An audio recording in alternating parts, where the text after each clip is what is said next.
আসসালামু আলাইকুম। আপনার বাচ্চার বয়স কি 6 মাস থেকে 5 বছরের মধ্যে? তাহলে এই ভিডিওটি আপনার জন্য।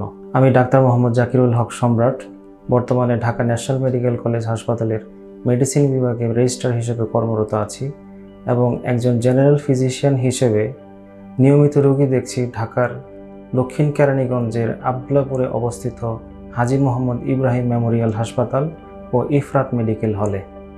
আজ আমি কথা বলবো ফেব্রাইল কনভালশন অথবা জ্বরজনিত বাচ্চাদের খিঁচুনি সম্পর্কে।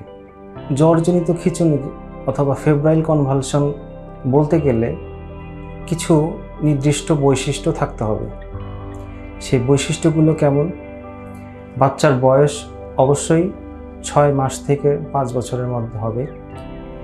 এই ধরনের জ্বরজনিত খিঁচুনি সাধারণত ছেলে বাচ্চারাই বেশি আক্রান্ত হয় মেয়েদের চেয়ে, এবং এটি জ্বর আসার 24 ঘন্টার মধ্যে খিঁচুনি হবে এবং সারা শরীর একই সাথে খিঁচুনি হইবে এবং খিঁচুনির স্থায়িত্বকাল কিছু সেকেন্ড থেকে কিছু মিনিটের মধ্যেই সীমাবদ্ধ থাকবে, অবশ্যই 15 মিনিটের বেশি নয়। এই জ্বরজনিত খিঁচুনি মস্তিষ্কের কোনো নিজস্ব কারণে হয় না এবং জ্বরজনিত খিঁচুনি হওয়ার পরে বাচ্চার মানসিক ডেভেলপমেন্টের কোনো ঘাটতি পরিলক্ষিত হয় না। এই ধরনের বাচ্চাদের পারিবারিক ইতিহাস অথবা ফ্যামিলি হিস্ট্রি পজিটিভ থাকতে পারে। এই ফেব্রাইল কনভালশন হওয়ার কারণগুলো আমাদের জানা উচিত। আমি আগেই বলেছি, ফেব্রাইল কনভালশন মস্তিষ্কের কোনো নিজস্ব রোগ নয়।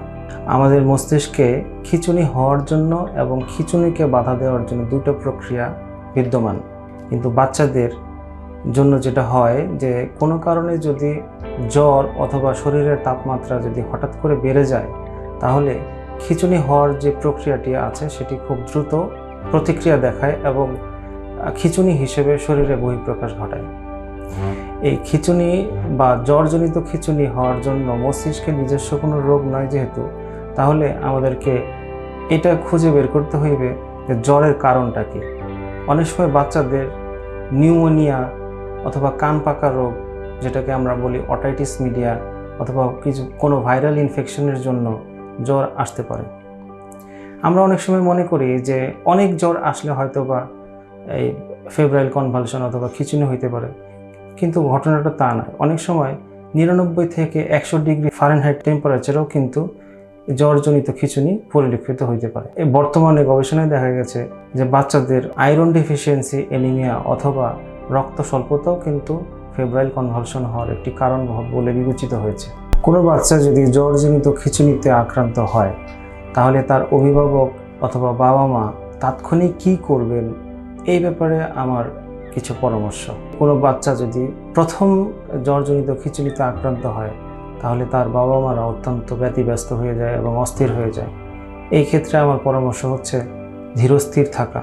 যে বাচ্চা ফেব্রাইল কনভালশন অথবা জ্বরজনিত খিঁচুনিতে আক্রান্ত হয়েছে, তাকে তাৎক্ষণিকভাবে চিৎ না করে কাত করে দেওয়া, যাতে করে মুখের লালা অথবা মুখের ভিতরে অবস্থিত খাদ্যকণা যাতে শ্বাসনালীতে না চলে যায়, এবং মুখের ভিতরে রুমাল অথবা নরম কাপড় দেওয়া, যাতে করে জিহ্বা কামড় থেকে আক্রান্ত না হয়।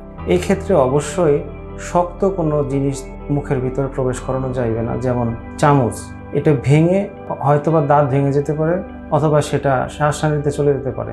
বাচ্চার সারা শরীরে কাপড় চোপড়গুলোকে খুলে দিতে হবে এবং সারা শরীর কুসুম গরম পানি দিয়ে মুছে দিতে হবে, ফ্যান ছেড়ে দিতে হবে অথবা এসি ছেড়ে দিতে হবে এবং দ্রুত চিকিৎসকের পরামর্শ নিতে হবে।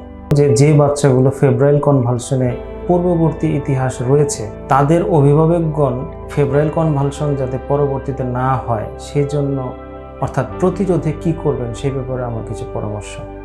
যে বাচ্চাগুলো ফেব্রাইল কনভালশনের ইতিহাস রয়েছে, তাদের অভিভাবকদের, বাবা মাদেরকে আমরা পরামর্শ দিই ঘরে অবশ্যই জ্বরনাশক ঔষধ যেমন প্যারাসিটামল, খিঁচুনি যাতে না হয় সেই জন্য ডাইজিপাম জাতীয় ঔষধ আমরা রাখতে বলি এবং পূর্ববর্তী পরামর্শ অনুযায়ী জ্বর ভাব হইলে বাচ্চাকে জ্বরের ঔষধ তাৎক্ষণিকভাবে খাইয়ে দিতে বলি।